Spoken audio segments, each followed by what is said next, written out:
सोलाहू सज के सिंगार भवानी बैठे हिंडोली ना। सोलाहू सज के सिंगार भवानी बैठे हिंडोली ना। सोलाहू सज के सिंगार भवानी बैठे हिंडोली ना। सोलाहू सज के सिंगार भवानी बैठे हिंडोली ना। भवानी बैठे हिंडोली ना हो भवानी बैठे हिंडोली ना। भवानी बैठे हिंडोली ना हो भवानी बैठे हिंडोली ना। भवानी बैठे हिंडोली ना हो भवानी बैठे हिंडोली ना। भवानी बैठे हिंडोली ना हो भवानी बैठे हिंडोली ना। हरियर लुगरा हरियर लुगरा पुलखा गोटेदार भवानी बैठे हिंडोली ना। सोलाहू सज के सिंगार भवानी बैठे हिंडोली ना। सोलाहू सज के सिंगार भवानी बैठे हिंडोली ना।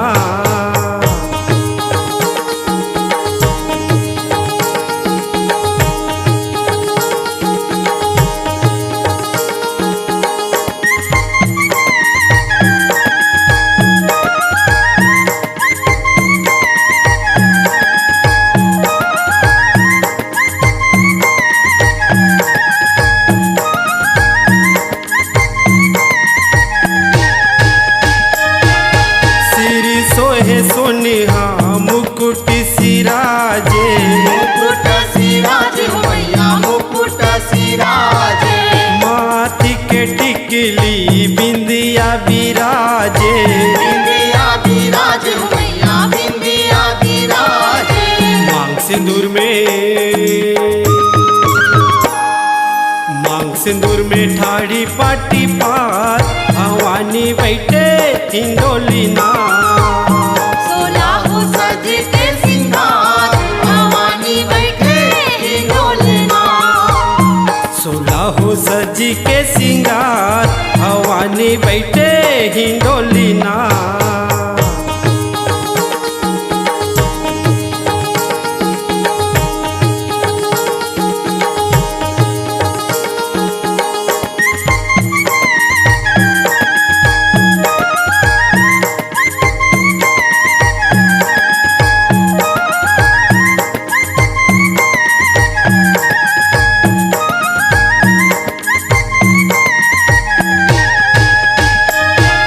कानी करन फूल नाक के नथनी। नाक के नथनी हो मैया नाक के नथनी। गज मुक्ता घर पहिरे समुद्र के मथनी। समुद्र के मथनी हो मैया समुद्र के मथनी। चमकत आँखी ले कजरारी धार भवानी बैठे हिंडोली ना। सोलाहू सज के सिंगार भवानी बैठे हिंडोली ना। सोलाहू सज के सिंगार भवानी बैठे हिंडोली ना।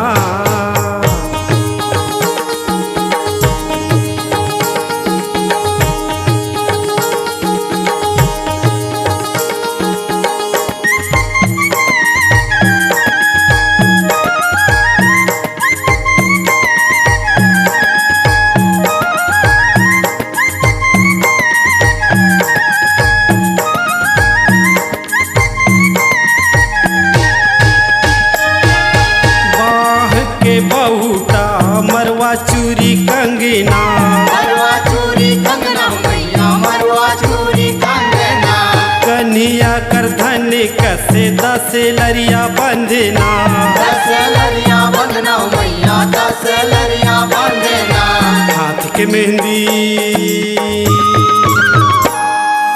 हाथ के मेहंदी अंगरी मुंदरी चार भवानी बैठे हिंडोली ना।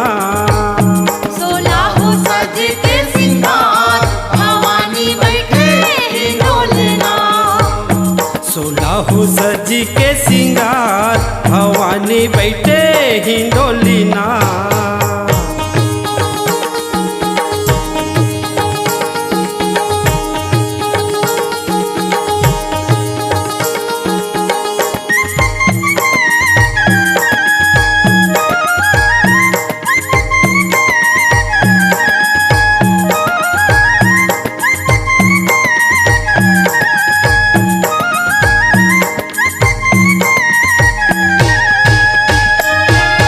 घुटुआ में पैरी पैजन छमके, पैजन छमके मैया पैजन छमके।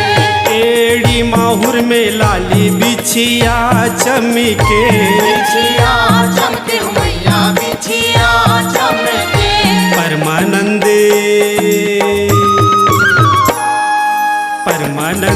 राम दरबार भवानी बैठे हिंडोली ना।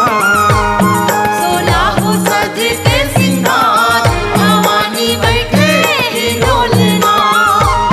सोलह सज के सिंगार भवानी बैठे हिंडोलना।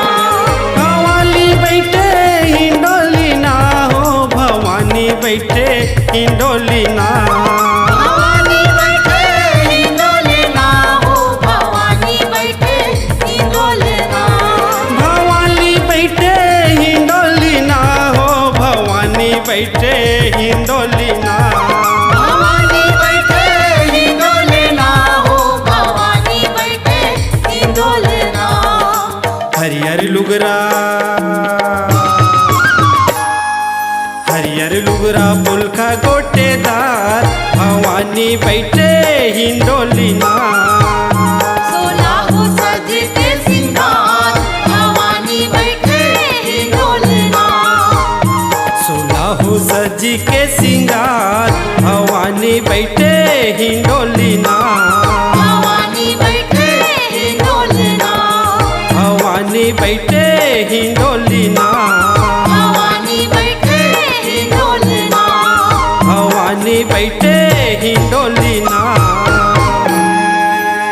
यदि आप चाहते हैं अपनी आवाज को मधुर बनाना, गीतों को साजों से सजाना, के कैसेट रायपुर के माध्यम से जन जन तक पहुंचाना, तो देर किस बात की, चले आइए स्वर दर्पण multi track digital recording studio, Patan, जिला दुर्ग। और मोबाइल नंबर है 7389407518।